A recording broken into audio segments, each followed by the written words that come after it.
अज लुधियाना से surrounding area से व्यापारी वर्ग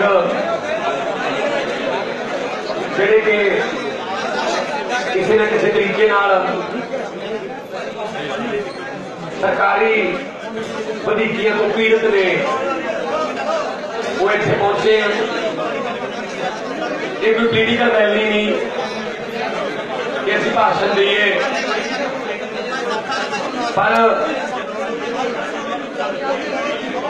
पर जिहड़ियां समस्यावां ने वो पोलीटिकल ने, समस्यावां पॉलिटिक्स तो निकलियां हुई ने। मैं बेनती करदा सर कि जी कृपा करके शांति, प्रबंध तो बहुत वधिया कीते सी पर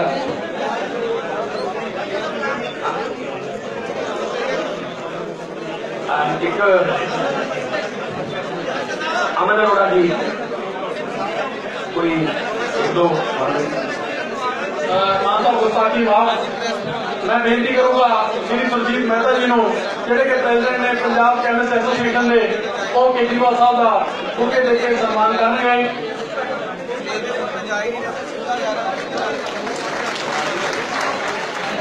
और नाल ही मैं बेनती करूंगा श्री विक्रम दत्ता जी को जिहड़े कि प्रेसिडेंट ने भाई साहब जिहड़े साथी खड़े ने 2 मिनट शांति का दान बख्शो, अपनी चेयर के ऊपर बैठो। मैं बेनती करूंगा विक्रम दत्ता जी को जिहड़े कि प्रेसिडेंट ने पेट्रोलियम एसोसीएशन के वो 2 मिनट अपने विचार सामने करेंगे। हाँ जी, गुड मॉर्निंग एवरीवन। पहला तो मीडिया प्लीज, मैं तो हैरान है आज साडे केजरीवाल साहब, hats off to you the way you entered. जिस तरह तुम अंदर आए हो, मेरा क्या पहली बार है हिंदुस्तान की आजादी तो बाद मुख्यमंत्री चुप करके पहली बार देखा है। बादल साहब को भी देखा, 25 मुख्यमंत्रियों को देखा, अमरिंदर सिंह जी को अज भी देखा, पर इस तरह अंदर बढ़ के चुप करके कमाल है। हैट्स ऑफ टू यू, वाकई आम आदमी पार्टी दिल जीत लिया जी, और जिन्हें दिल जीत लिया उन्हें सब कुछ ही जीत लिया, कमाल करके जी। Hats off to you. दूसरी गल ये है जी, राती मान साहब आए सी साडे को सर्किट हाउस दे विच साडी पूरे पंजाब की मीटिंग चल रही थी।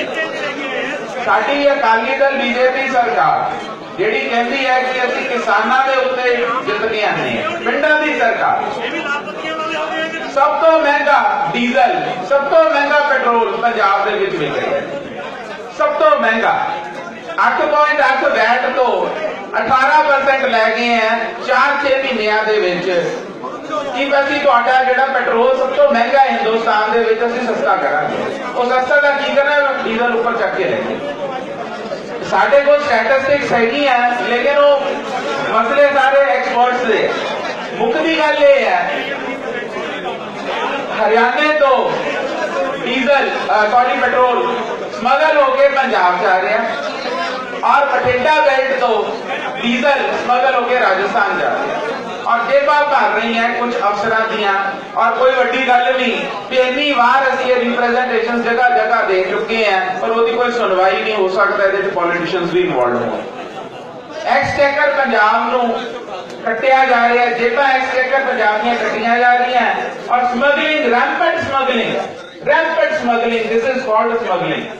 जो एक्सटेकर वैट का एक्सटेकर पे पैसा पहुंचना ही नहीं, वो स्मगलिंग नहीं कहलाएगी।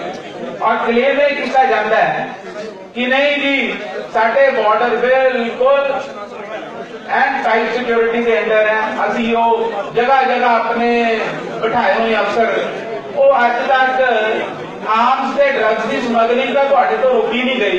अब पेट्रोल डीजल पानी है, यदि स्मगलिंग कितों तुम रोक लोगे, और वो भी विदिन इंडिया।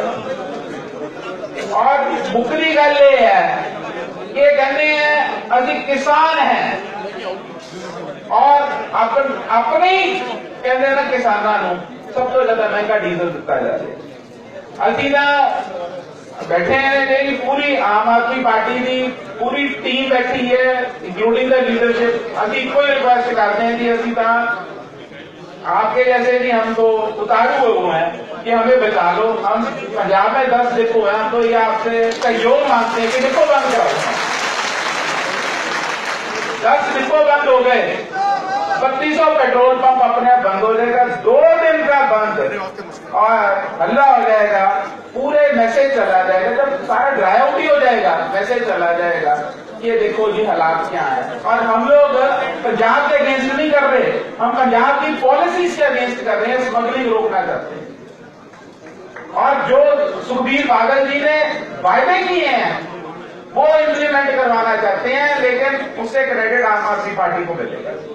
इलेक्शन का टाइम है, नुक एंड कॉर्नर तक ये मैसेज जाएगा। और इस इशू के लिए अगर थोड़ा सा भी हमें आम आदमी पार्टी सहयोग दे दे, 10 के 10 डिपो सिर्फ 2 दिन भी बंद करवा दें, आप देख लीजिए कितना बड़ा हल्ला। और डिपो जगह जगह नहीं है जी, 4 शहरों में है, बठिंडा, संगरूर और जलंधर। और जो एक भारत पेट्रोलियम का डिपो है लालड़ू। सिर्फ ये 4 शहरों के डिपो 2 दिन के लिए अगर धरना, कोई हमने वायलेंस नहीं करनी, जैसे आपने दिल्ली में शुरू किया था वैसे ही हम चाहते हैं कि वहां बैठ के डिपो बंद करा दें। एक तो सरकार सोई पड़ी को अकल आ जाएगी और एक किसानों को पता चल जाएगा कि 10 साल से कैसे लूट मचाएंगे। बहुत बड़ा ये इशू स्मगलिंग का, पेट्रोल माफिया का, लैंड माफिया, सैंड माफिया, तो चलो मेरा विषय ही नहीं है। और एक आपसे रिक्वेस्ट जरूर है जी, आपके पास 117 कैंडिडेट है, पेट्रोलियम वालों को 5 दे दो ताकि हम आगे भी आपके साथ बैठ के अपनी बात को रख सकें। सिर्फ 5 सीटें मांगते हैं और जीते देंगे, कोई हमें फंड भी नहीं चाहिए। ओपनली कह रहा हूँ जी, मैं दिल की बात, सिर्फ 5 हमें चाहिए 117 से, ताकि हमारे असेंबली में हम भी बोल सके। कल को हो सकता है आपके दिमाग में आ जाए जी बैठ बढ़ाना, हम खड़े हो जाएंगे, नहीं जी नहीं बढ़ाने देना, नहीं वैसे नहीं सुनेंगे, वहां ज्यादा सुनवाई होती है 117 में जब बैठे होंगे। तो इतनी रिक्वेस्ट है, आज आप बैठे हो, सिर्फ 5 सीटें चाहिए, सिर्फ 5, ज्यादा नहीं। 3200 पंपों को हम रिप्रेजेंट करना चाहते हैं। एमपी की बारे में एमपी में देखेंगे, अभी तो एमएलए की बारी है। Thank you. बहुत बहुत धन्यवाद करता साहब। और मैं बेनती करूंगा सतीश अरोड़ा जी ਨੂੰ, ਜਿਹੜੇ ਕਿ ਪ੍ਰੈਜ਼ੀਡੈਂਟ ਨੇ Punjab hotel restaurant resorts association ਦੇ, ਉਹ ਵੀ ਕੇਜਰੀਵਾਲ ਸਾਹਿਬ ਦਾ ਮੌਕੇ ਦੇ ਕੇ ਸਵਾਗਤ ਕਰਨਗੇ। ਸਤੀਸ਼ ਅਰੋੜਾ ਜੀ।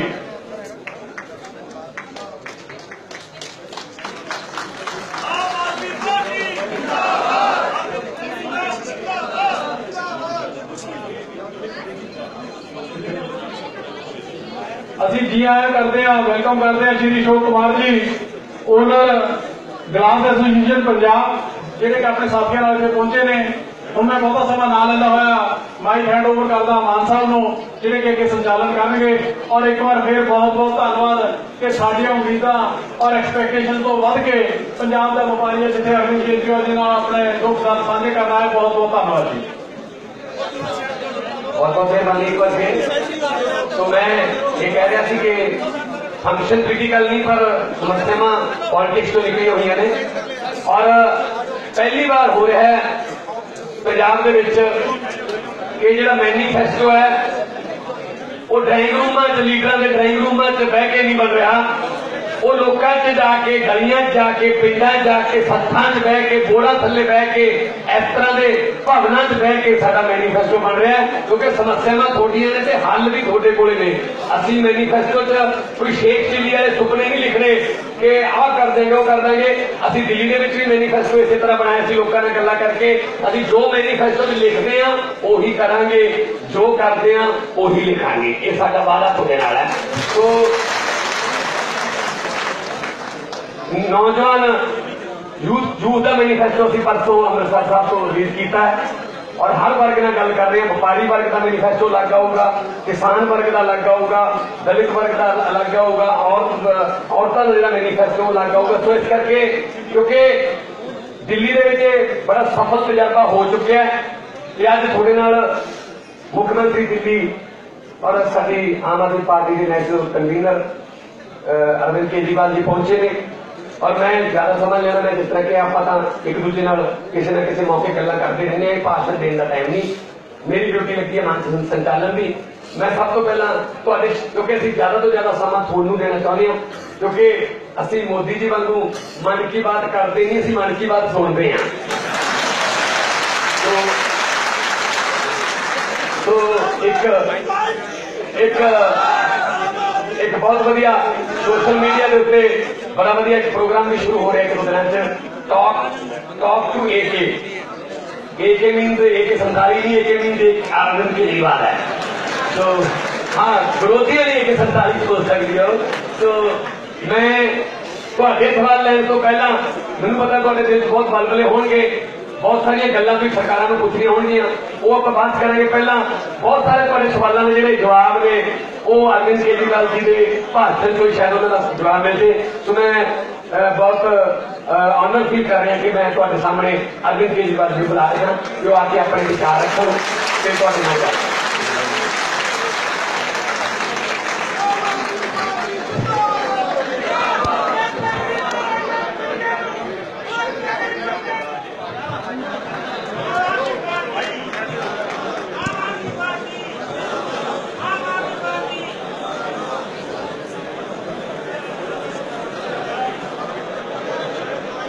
आज पंजाब के कोने कोने से आए हुए सभी व्यापारियों, सभी उद्योगपतियों, सभी बिजनेसमैन, सब लोगों को मेरा नमस्कार, सबको मेरा प्रणाम, सत श्री अकाल।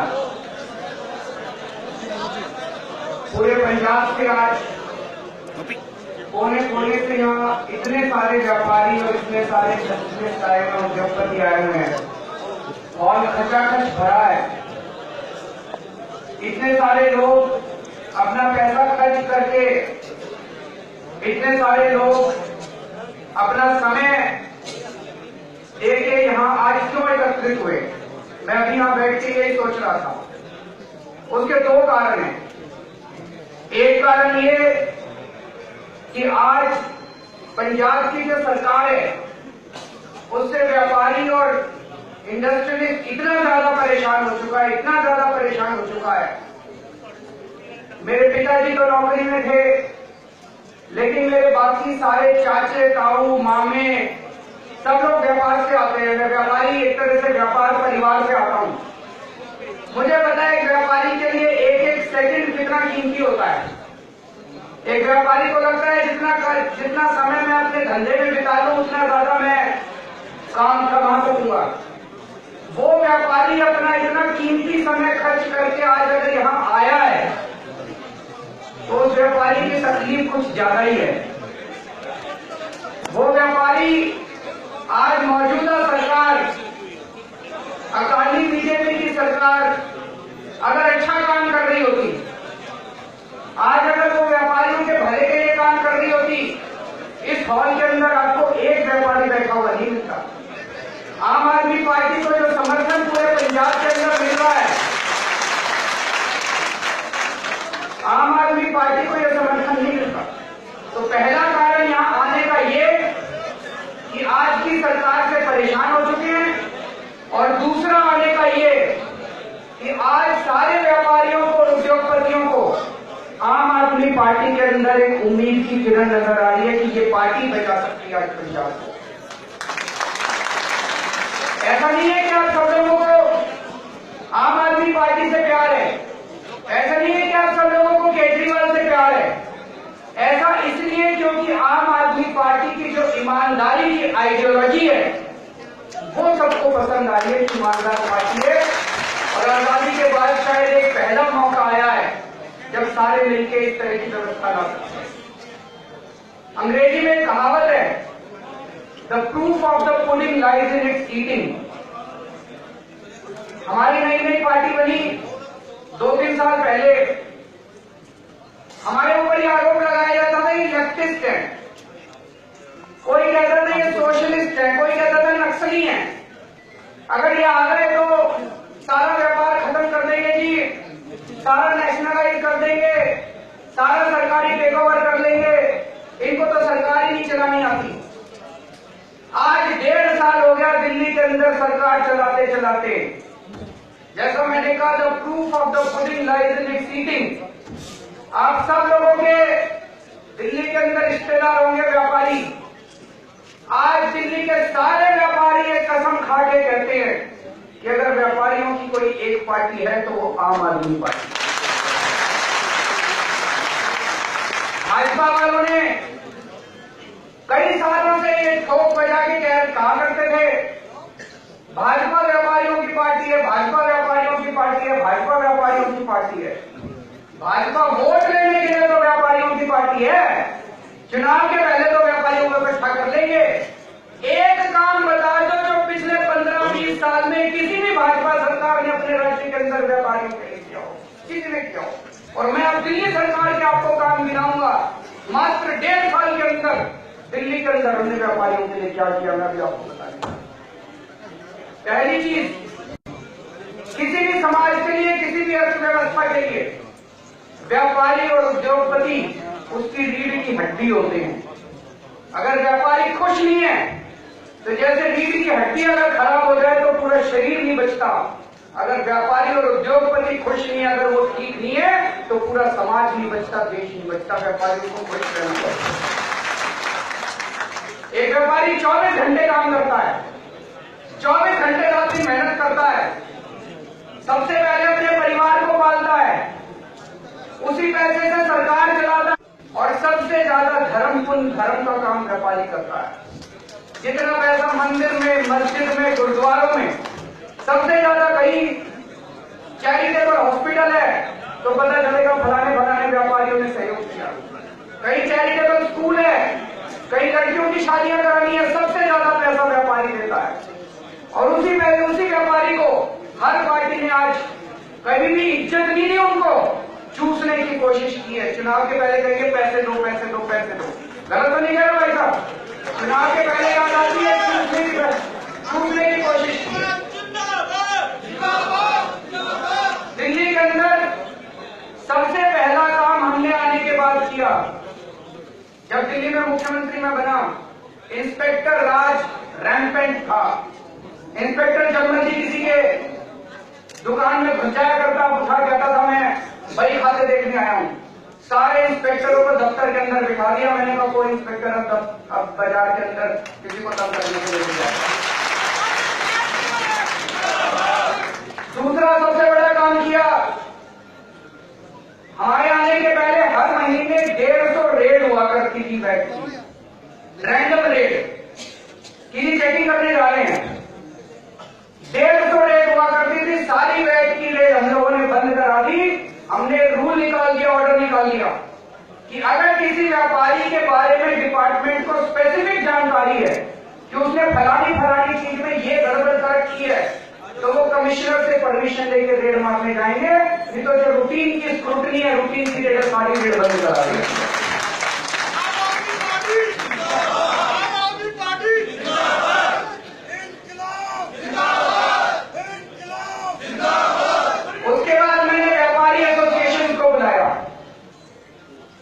अंग्रेजी में फिर से कहावत है, where knows there the shoe pinches. अब मैं तो राजनीति में आने के पहले इनकम टैक्स में था। इनकम टैक्स का तो मैं फिर भी काफी कुछ जानता हूँ, वैट की मेरे को बहुत ज्यादा नॉलेज नहीं है। लेकिन मैं अगर आपकी एसोसिएशन से पूछूं अलग अलग से कि आपको क्या तकलीफ है, आप मेरे को बताओगे कि हमको ये तकलीफ है, ये यहाँ प्रॉब्लम आ रही है। तो हमने अलग अलग एसोसिएशन को बुलाया और उनसे पूछा। उन्होंने बताया कि इस फॉर्म में ये चेंज करने की जरूरत है, इसमें ये चेंज करने की जरूरत है। और हमने वैट के प्रोसीजर को सिंप्लीफिकेशन करने का काम किया। काफी चीजें सिंप्लीफाई की है और अभी कई चीजें सिंप्लीफाई करने की तरफ हम बढ़ रहे हैं। जैसे मैं आपको एक उदाहरण देता हूं, पंजाब के अंदर कोई गाड़ी अंदर आती है तो उसको नाके के ऊपर अपनी सारी इंफॉर्मेशन देनी होती है, अपना टैक्स भरना होता है। गलत तो नहीं कर रहा? ऐसे ही दिल्ली के अंदर जब गाड़ी घुसा करती थी उसको एक DS2 फॉर्म भरना पड़ता था पहले। DS2 फॉर्म पता नहीं 40-42 कॉलम उसके अंदर होते थे। वो फॉर्म भरो तो गाड़ी अंदर घुसा करती थी और लंबी लाइनें। हमने आने के बाद एक काम कर दिया, कोई फॉर्म भरने की जरूरत नहीं है, कुछ नहीं है। 4 चीजें पूछी, हमने कहा एक SMS कर दो और SMS की आपका ड्राइवर, गाड़ी का ड्राइवर SMS कर दे, गाड़ी अंदर जा सकती है, आपको कोई गाड़ी रोकने की जरूरत नहीं। इतना सिंप्लीफिकेशन मुझे नहीं लगता। 18 स्टेट्स हैं देश के अंदर, 18 स्टेट्स, मेरे पास लिस्ट है 18 स्टेट्स हैं जहां पे जब गाड़ी स्टेट के अंदर घुसती है तो उसको एक बड़ा सा फॉर्म भरना पड़ता है, फॉर्म भरे बिना गाड़ी अंदर नहीं घुस सकती, उसको कुछ टैक्स वैक्स मांगे। हमने कहा वहां से टैक्स, आप कोई देश छोड़ के थोड़ी जा रहे हो, अपनी तो आप आ जाओ, मान लेके आओ अंदर। आपने एक SMS भेज दिया, भाई मेरी गाड़ी अंदर जा रही है, मेरे को पता चल गया आपका SMS आ गया, बस इतना बहुत है। फिर बाद में हिसाब किताब कर लेंगे, हमारा भी डिपार्टमेंट कहीं नहीं जा रहा, आप भी कहीं नहीं जा रहे, कोई भाग के थोड़ी जा रहे हो। और सरकार के पास तो सारा मजमा है, सारी ताकत है, उसके बावजूद भी सरकार लंबी लंबी लाइनें लगवाती है। बताओ क्या जरूरत है? पब्लिक को कम करने के लिए बिल्कुल सही बोल रहे हैं, बिल्कुल पैसे खा नहीं।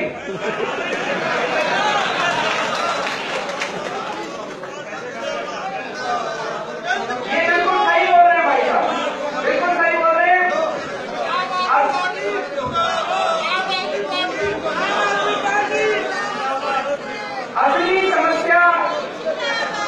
असली समस्या नीयत की है भाई साहब। मैंने जो 1.5 साल में भी बच्चा हूं आप लोगों के सामने, यहाँ जितने लोग बैठे हैं मेरे बुजुर्ग हैं, मैं तो छोटा बच्चा हूं आपके सामने, लेकिन 1.5 साल का मुख्यमंत्री का मेरा जो एक्सपीरियंस है वो ये दिखाता है कि अगर मेरे को पैसे कमाने होते तो मैं आज अगर DS2 फॉर्म में 40 फॉर्म थे तो 45 कर देता। मैं ये कर देता कि लंबी लंबी लाइनें लगेंगी और इंस्पेक्टर को कह देता सबसे पैसे ले और मेरे को 90% मेरे को बचाएगा, 10% अपने पास रख दिया। लेकिन मेरे को पैसे नहीं खाने, मेरे किसी मंत्री को पैसे नहीं खाने, हमारी ईमानदार सरकार है, इसलिए नीचे तक मैसेज पहुंचेगा कि अब ये गड़बड़ नहीं चलेगी। और वहां पे नाके के ऊपर मैं रैंडम चेक करता हूं, अगर किसी ने पैसे खाए तो मैं छोड़ूंगा नहीं, तुम लोगों को जेल भेज दूंगा। तो इसलिए हमारी सारी नीयत, हमारी सारी कोशिश ये रहती है कि किस तरह से इसको सिंप्लीफाई करें, किस तरह से व्यापार दिल्ली के अंदर बढ़े। एक सबसे बड़ा ऐतिहासिक कदम इस बार हमने किया। चुनाव के पहले मैंने कहा था, ऐलान किया था, मैं अभी ये कहता था कि सरकार में पैसे की कमी नहीं है, नीयत की कमी है। अच्छी नीयत वाली सरकार आएगी, आपके टैक्स के रेट हम कम कर देंगे, मैंने ऐलान किया था क्या के।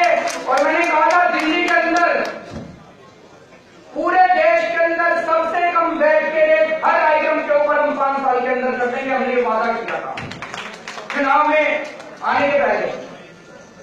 जब हमारी सरकार बनी, पिछली साल हमने लकड़ी के ऊपर रेट कम किया, 12.5% वैट था, हमने 5% करके देखा। हमने कहा करके देखते हैं क्या होता है। लकड़ी वाले आए, बोले कि आप कम करके देखो, आपका टैक्स हम बढ़ा के दिखाएंगे। हमने रेट कम कर दिया और सबको आश्चर्य हुआ कि टैक्स कम होने के बजाय 12.5 से 5% कर दिया, 7.5% कम कर दिया, टैक्स कम होने के बजाय हमारा टैक्स बढ़ गया। तो इस बार चुनाव से पहले मार्बल वाले आए, नमकीन वाले आए, मिठाई वाले आए, कपड़े वाले आए, कई लोग आए, बोले कि हमारा 12.5 से 5% कर दो। और उनकी हमने सुनी, उनका ये कहना था कि उत्तर प्रदेश में, पंजाब में, हरियाणा में, आसपास के राज्यों के अंदर टैक्स का रेट कम है, इस वजह से हमारा सारा व्यापार दिल्ली से बाहर जा रहा है। जैसा मैंने कहा, मैं भी व्यापारी परिवार से आता हूं, व्यापार थोड़ा थोड़ा समझ आता है। तो हमने एक ही स्ट्रोक के अंदर, एक ही बार में हमने दिल्ली के अंदर कई सारे आइटमों के ऊपर 12.5 से 5% टैक्स कर दिया इस बार बजट के अंदर। किसी को, मेरे को याद है जब हम बजट प्रस्तुत करके शाम को असेंबली से बाहर निकले, जैसे मैं और मनीष सिसोदिया हमारे फाइनेंस मिनिस्टर हैं, हम बाहर निकले, सामने मार्बल वाले खड़े हुए थे। मार्बल वालों का एक डेलीगेशन खड़ा हुआ था, बहुत बड़ा झुंड। उनकी आंखों में टप टप आंसू बह रहे थे। उन्होंने कहा कि ऐसी सरकार हम लोगों ने नहीं देखी। बोले 15 साल से हम झक मार रहे हैं, हम चप्पल घिस रहे हैं सरकारों के कि जी 12.5 से 5% कर दो। बोला हमने पूरी उम्मीद ही खत्म कर दी थी। इस बार भी जब बजट के पहले आपके पास आए थे, हम एक फॉर्मेलिटी पूरी करने आए थे, भाई अपना मेमोरेंडम दे आते हैं, बाकी हमें उम्मीद नहीं थी आप करोगे। बोले कम से कम करोड़ों रुपए देने पड़ते थे। 12.5 से 11.5 अगर कराना हो तो करोड़ों रुपए देने पड़ते थे। बोले आपने 12.5 से 5% कर दिया, 1 पैसा नहीं दिया और हमारे चक्कर भी नहीं कटवाए। बोले हमें यकीन नहीं होता कि ऐसी सरकार इस देश के अंदर आ सकती है। बोले आज हमें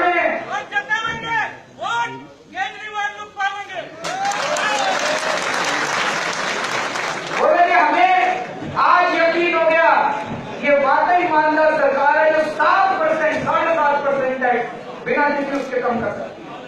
हमने मिठाइयों पे कम कर दिया, नमकीन पे कम कर दिया, ईंटे पे कम कर दिया, लकड़ी पे कम कर दिया, मार्बल पे कम कर दिया, ग्रेनाइट पे कम, कई आइटम के ऊपर इस बार हमने बैठ के रेट कम किए।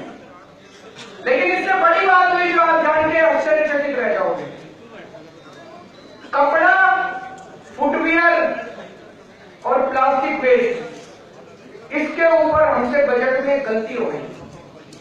बजट बनाने के पहले हमारा डाइट कमिश्नर आया, आगे कहता है कि कपड़े के ऊपर कई सारे वो है, स्लैब है, इस स्लैब की वजह से वैट की चोरी होती है, हम सारे स्लैब करके यूनिफॉर्म कर देते हैं, तो 500 रुपए तक जीरो है, 500 के ऊपर 5% है, इतने के ऊपर 12%।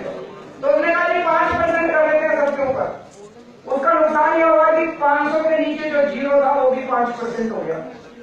ऐसे ही कपड़े में था, वहां भी 500 के नीचे जीरो था, वो भी 5% हो गया। और जैसे मैं बजट प्रस्तुत करके बाहर निकला, मैं घर पहुंचा, घर पे सारे कपड़े के गांधी नगर में, आपको पता होगा कपड़े की मार्केट है हमारी सारी, गांधी नगर के सारे व्यापारी आए हुए थे, ये वाले फुटवेयर वाले आए हुए थे। पहली चीज तो ये मैं यहाँ पूछना चाहता हूँ, कितने लोग मुख्यमंत्री से मिले हैं यहाँ पे पंजाब के अंदर? 1, 2, 3 लोग ही आ रहे थे। वो वहां पे मेरे घर पे आए हुए थे। जैसे ही मैं पहुंचा, थक हार के कई दिनों का बजट बनाने के बाद मैं और मनीष पहुंचे, कई सारे आए हुए थे फुटवेयर वाले और कपड़े वाले, और बोले कि आपसे गलती हो गई, आपने 500 रुपए के नीचे भी टैक्स लगा दिया। उत्तर प्रदेश में भी नहीं है, हरियाणा में भी नहीं है, हमारा सारा दिल्ली का व्यापार उसके दूसरे स्टेट में चला जाएगा, इसको कुछ करो। पहली चीज तो हम 5 मिनट के अंदर उनसे मिल लिए। मुख्यमंत्री अपने दिल्ली के लोगों से, अगर दिल्ली के लोगों पे कोई इमरजेंसी आ जाती है तो 5 मिनट के अंदर दिल्ली का मुख्यमंत्री उनके लिए अवेलेबल है। लोगों को धक्के नहीं खाने पड़ते, मेरे दरवाजे पे आओ, चाहे मैं सो रहा हूं, मेरे को उठ के आना पड़े, लेकिन मैं आपके लिए आऊंगा।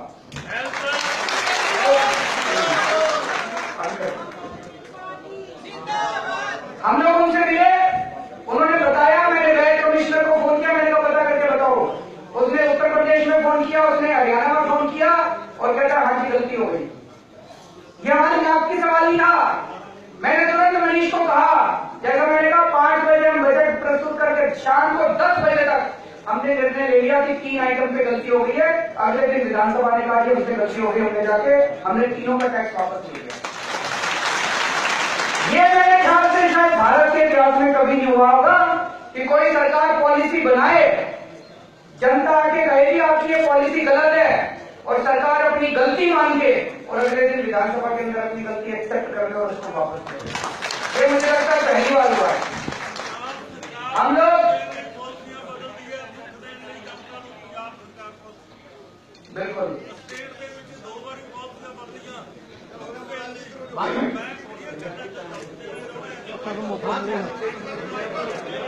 इसके अलावा जितना व्यापार है, तो टैक्स की बात हो गई भाई साहब, जितना व्यापार है, व्यापारियों को काम करने में तरह तरह की तकलीफें आती हैं, उन तकलीफों को भी दूर करने की कोशिश करते हैं। जैसे दिल्ली देश की राजधानी है, दिल्ली में बड़े बड़े इवेंट्स होते हैं, इंटरनेशनल इवेंट्स होते हैं। जब हमारी सरकार बनी तो एक इवेंट मैनेजमेंट एसोसिएशन है, इनकी इवेंट मैनेजमेंट करने वालों की एक एसोसिएशन है, बंबई बेस्ड है। वो लोग मिलने आए मेरे से, बोले कि पिछले 10 साल के अंदर दिल्ली से इवेंट्स होने सारे बंद हो गए हैं, सारे इवेंट्स उठ के नोएडा गुड़गांव की तरफ जा रहे हैं, दिल्ली के अंदर इवेंट्स होने बंद हो गए। मैंने कहा क्या हो गया?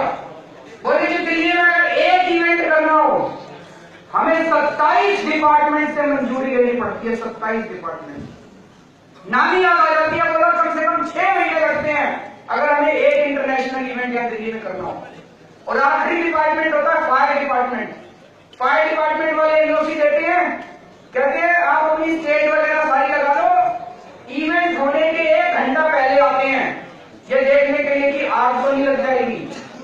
और उसके बाद 1 घंटा पहले एनओसी देते हैं, कहते हैं हमारी सारी इन्वेस्टमेंट होगी, करोड़ों रुपए खर्च किए, विदेशों से आर्टिस्ट आ गए, अब अगर फायर वाले ने एनओसी मना कर दी, बोला मेरी तो सारी इन्वेस्टमेंट डूब जाएगी।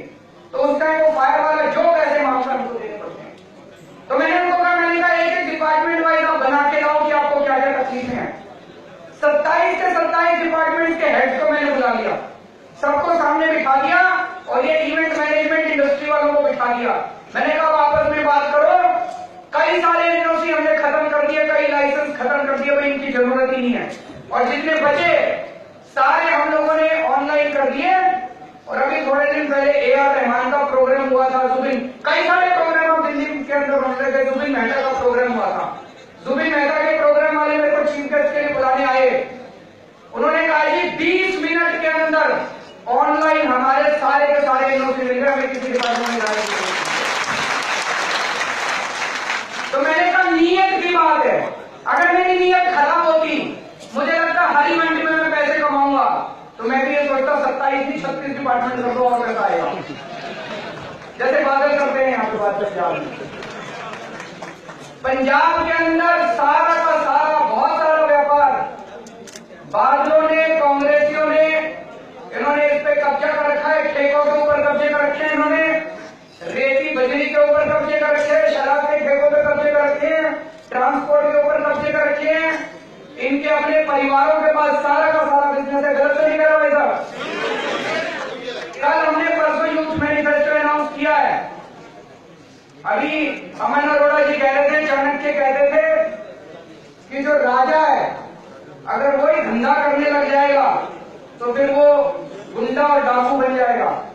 तो हमने अनाउंस किया है, आने के बाद कानून बनाएंगे, रूल निकालेंगे, ऑर्डर निकाल देंगे, कोई भी MP, कोई भी MLA और कोई भी मंत्री वो सरकारी ठेका लेने के लिए एलिजिबल नहीं होगा, उसके रिश्तेदार सरकारी ठेका लेने के लिए एलिजिबल नहीं है।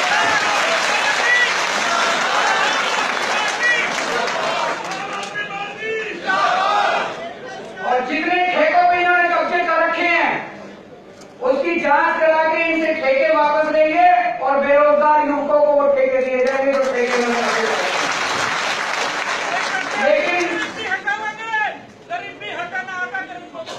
बिल्कुल, लेकिन एक चीज है जी, आज मैं आपकी सुनने के लिए आया हूं। तो अभी जो भी हम मैनिफेस्टो बनाते हैं ये पहली बार भारत की राजनीति में हो रहा है। अक्सर ये हुआ करता था कि पार्टियां अपने बंद एक ही कमरे में बैठ जाती थी और 20-25 पन्ने का मैनिफेस्टो बना देती थी, एक प्रेस कॉन्फ्रेंस करती थी और प्रेस कॉन्फ्रेंस में रिलीज कर देती थी। ना पार्टियों को पता होता था क्या लिखा है मैनिफेस्टो में, ना जनता को पता होता था। पहली बार हम ये कर रहे हैं, मैनिफेस्टो हम नहीं बना रहे, मैनिफेस्टो जनता बना रही है। यूथ मैनिफेस्टो भी बना, पता नहीं कितनी 100 मीटिंग पूरे पंजाब के अंदर घूम घूम के गांव-गांव के अंदर मीटिंग करी है। अब ये व्यापारियों का मैनिफेस्टो और उद्योगपतियों का मैनिफेस्टो बना रहे हैं। इसमें आज की जो मीटिंग है उसका हिस्सा है, लेकिन और पूरे पंजाब में घूम घूम के कई व्यापारियों के पास जाएंगे, लुधियाने, अमृतसर, सब जगह घूम घूम के उद्योगपतियों के पास जाएंगे और जितने उनके मुद्दे हैं सारे मुद्दे उस मैनिफेस्टो में लिखेंगे और जो हम कहते हैं वो हम करके दिखाते हैं, जो कमिट करेंगे। मैनिफेस्टो में एक एक पॉइंट में देखता हूं और मैं पूछता हूं भैया हो सकता है ना, झूठ मत लिख देना, सारी अपनी क्रेडिबिलिटी खत्म हो जाएगी। 4 बात कर सकते हो तो 2 ही लिखो, इसमें 2 लिख के 4 कर देंगे तो ज्यादा अच्छा है, 4 लिख के 2 करेंगे तो जनता का विश्वास टूटेगा। जितना लिखेंगे उतना करेंगे। तो अभी मैं चाहता हूं आप लोगों के अगर कोई सवाल, वैसे तो सवाल क्या पूछोगे जी, मैं आप लोगों के सुझाव जानना चाहता हूं कि इस मैनिफेस्टो में क्या क्या आना चाहिए। जैसे कि पेट्रोल एसोसिएशन वालों ने जो बातें कही, हम पूरी तरह से आपके साथ हैं जी। और उसके बाद अभी इंडस्ट्री वाले आए थे मेरे पास, उन्होंने कहा जी हम आपसे कुछ मांगने नहीं आए, आप इंडस्ट्री को बढ़ावा दे दो, हम तो पंजाब को देने के लिए आए हैं, जितना आप कहोगे हम पंजाब को देना चाहते हैं। ये भावना की मैं बहुत कदर करता हूँ। बहुत बहुत धन्यवाद सर। ਹੁਣ मैं बेनती करूंगा कि सर अमरजीत सिंह जी बराड़ ਜਿਹੜੇ ਕਿ ਸੀਨੀਅਰ ਵਾਈਸ ਪ੍ਰੈਜ਼ੀਡੈਂਟ ਨੇ ਆਰਟੀ ਐਸੋਸੀਏਸ਼ਨ ਪੰਜਾਬ ਦੇ ਔਰ ਬਾਗਾ ਪਾਨ ਟ੍ਰਾਈਬਿਊਨਲ ਦੇ ਪ੍ਰੈਜ਼ੀਡੈਂਟ ਨੇ ਉਹ ਮੌਕੇ ਤੇ ਕੇ ਕੇਜਰੀਵਾਲ ਸਾਹਿਬ ਦਾ ਸਨਮਾਨ ਕਰਨਗੇ। ਉਹਨਾਂ ਤੋਂ ਬਾਅਦ ਮੈਂ ਬੇਨਤੀ ਕਰੂੰਗਾ ਸ੍ਰੀ ਰਾਮ ਗੋਪਾਲ ਜੀ ਨੂੰ ਜਿਹੜੇ ਕਿ ਨੈਸ਼ਨਲ ਮੈਂਬਰ ਨੇ ਨਿਟਪਾ ਦੇ ਨੈਸ਼ਨਲ ਟੈਕਸਟਾਈਲ ਮਿਲਜ਼ ਐਸੋਸੀਏਸ਼ਨ ਦੇ ਮੈਂਬਰ ਨੇ ਸ਼੍ਰੀ ਅਨੁਰਾਗ ਗੁਪਤਾ ਜੀ। ਬਹੁਤ ਬਹੁਤ ਧੰਨਵਾਦ ਗੁਪਤਾ ਸਾਹਿਬ। ਸਰ ਮੈਂ ਥੈਂਕ ਯੂ ਸਰ ਜੋ ਵਪਾਰੀਆਂ ਦੀਆਂ ਭਾਵਨਾਵਾਂ ਔਰ ਪਿਆਰ ਤੁਹਾਡੇ ਨਾਲ ਜੁੜਿਆ ਹੋਇਆ ਹੈ ਉਹ ਅੱਜ ਤੁਸੀਂ ਦੇਖ ਹੀ ਰਹੇ ਹੋ। ਪਰ ਮੈਂ ਸਮਝਦਾ ਕਿ ਮੇਰੇ ਕੋਲ ਲਫ਼ਜ਼ ਨਹੀਂ ਹੈਗੇ ਕਿ ਜਦੋਂ ਸਾਡੇ ਬਠਿੰਡੇ ਦੇ ਕੁਝ ਸਾਥੀ ਵਪਾਰੀ ਭਰਾ ਇੱਥੇ ਆ ਰਹੇ ਸੀ ਫੰਕਸ਼ਨ ਦੇ ਵਿੱਚ ਹਿੱਸਾ ਲੈਣ ਦੇ ਲਈ ਤੇ ਉੱਥੇ ਲੁਧਿਆਣੇ ਪਹੁੰਚ ਗਏ ਜਦੋਂ ਉਹਨਾਂ ਨੂੰ ਇੱਕ ਟ੍ਰੈਫਿਕ ਪੁਲਿਸ ਦੇ ਸਾਡੇ ਹੈੱਡ ਕਾਂਸਟੇਬਲ ਭਰਾ ਨੇ ਰੋਕਿਆ ਔਰ ਜਦੋਂ ਉਹਨਾਂ ਦੱਸਿਆ ਕਿ ਅਸੀਂ ਅਰਵਿੰਦ ਕੇਜਰੀਵਾਲ ਜੀ ਦੇ ਪ੍ਰੋਗਰਾਮ ਤੇ ਜਾ ਰਹੇ ਹਾਂ ਤੇ ਭਾਵਨਾਵਾਂ ਦੇਖੋ। ਮੈਂ ਨਾਮ ਤਾਂ ਨਹੀਂ ਲਊਂਗਾ ਕਿਉਂਕਿ ਤੁਹਾਨੂੰ ਪਤਾ ਹੀ ਹੈ ਸੁਖਬੀਰ ਦਾ ਮਹਿਕਮਾ ਹੁਣ ਤੇ ਕੀ ਕਰਦਾ ਉਹ ਮੁੜ ਕੇ ਆਪਣੇ ਮੁਲਾਜ਼ਮਾਂ ਦੇ ਨਾਲ। ਇਹਨਾਂ ਉਹਨਾਂ ਨੇ ਲਿਖ ਕੇ ਭੇਜਿਆ ਕਿ ਕੇਜਰੀਵਾਲ ਸਾਹਿਬ ਤੁਹਾਡਾ ਧੰਨਵਾਦ ਕਿ ਤੁਸੀਂ ਪੰਜਾਬ ਦੇ ਹਰ ਵਰਗ ਦੀ ਮੁਸ਼ਕਲ ਸੁਣ ਰਹੇ ਹੋ। ਸਾਡੀ ਪੁਲਿਸ ਵਾਲਿਆਂ ਦੀ ਜੂਨ ਸਰ ਜੂਨ ਦੀ ਜ਼ਿੰਦਗੀ ਸਾਡੀ ਪੁਲਿਸ ਵਾਲਿਆਂ ਦੀ ਜੂਨ ਇਸ ਟਾਈਮ ਸਭ ਤੋਂ ਮਾੜੀ ਹੈ। ਅਸੀਂ ਪ੍ਰਮਾਤਮਾ ਅੱਗੇ ਅਰਦਾਸ ਕਰਦੇ ਹਾਂ ਕਿ ਤੁਹਾਡਾ ਦਿੱਲੀ ਦਾ ਰਿਕਾਰਡ ਸਾਡੇ ਪੰਜਾਬ ਦੇ ਵਪਾਰੀ ਤੇ ਕਿਸਾਨ ਤੇ ਨੌਜਵਾਨ ਭਰਾ ਤੋੜ ਸਕਦੇ। ਉਸ ਭਰਾ ਨੇ ਇੱਕ ਬਾਜ਼ ਦੀ ਟਿਕ ਦੇ ਉੱਪਰ ਲਿਖ ਕੇ ਭੇਜਿਆ ਔਰ ਨਾਲ ਹੀ 101 ਰੁਪਏ ਦਾ ਸ਼ਗਨ ਔਰ ਨਾਲ ਗੁਲਾਬ ਦਾ ਫੁੱਲ ਕੇਜਰੀਵਾਲ ਸਾਹਿਬ ਨੇ ਭੇਜਿਆ। ਬਹੁਤ ਬਹੁਤ ਧੰਨਵਾਦ ਇਸ ਚੀਜ਼ ਦਾ। ਸੋ ਇਹ ਭਾਵਨਾਵਾਂ ਅੱਜ ਪੁਲਿਸ ਮਹਿਕਮੇ ਦੀਆਂ ਅੱਜ ਕੇਜਰੀਵਾਲ ਸਾਹਿਬ ਨਾਲ ਜੁੜੀਆਂ ਹੋਈਆਂ ਨੇ। ਮੈਂ ਸਮਝਦਾ ਕਿ ਬਹੁਤ ਵੱਡੀ ਗੱਲ ਹੈ। ਓਵਰ ਟੂ ਮਾਨ ਸਾਹਿਬ। देखो पंजे ਉਂਗਲਾਂ ਇੱਕੋ ਜਿਹੀਆਂ ਨਹੀਂ ਹੁੰਦੀਆਂ। बहुत सारे व्यापारी भी सारे व्यापारी भी चोर नहीं होंगे। तो सारे पुलिस वाले भी अपनी धियां पुत्त ने अपने चाचे ताए ने उन्होंने भी जिंदगी जी है सानू पता है सड़कों से जो खड़ के ना 15 अगस्त की छुट्टी ना 26 जनवरी की बच्चों के बर्थडे नहीं मना सकते। और खास तौर पर जो 4-5 परिवार के मैंबर लंघते हैं कदे कहते मजीठिया आ गया जी कदे सुखबीर लंघ गया कदे बीबा जी लंघी शान लंघ गई फिर कहते बादल साहब ने आना साड़ी तो जिंदगी जरूरत की लंघ जाती है। तो उन्होंने भी असं इज्जत देवांगे उन्होंने वास्ते भी स्पैशल उन्होंने भी गल करांगे। पर सर उन्होंने गल चोरियों करनी पू जिस तरह अमन ने कहा कि वो बाद सस्पेंड हो जाते हैं। वैसे एक बहुत इंटरस्टिंग गल दसते हैं थोनों कि एक पुलिस के अफसर ने साढ़े तक गल पहुंचाई है किसी के थ्रू कहना जी असं तो हुण ਜਿਹੜੇ सातों गलत काम कराउंदे ने सत्ताधारी वाले असं उन्होंने फोन रिकॉर्ड करन लगे क्योंकि उन्होंने हुक्म है सानू काम करने पैंदे ने। असीं फोन रिकॉर्ड इस करके कर रहे हैं जो आम आदमी पार्टी सरकार आ गई वो पहला सानू बुलाओगे तो सुना देंगे कि आह कराउंदे ने इन्हां नूं फड़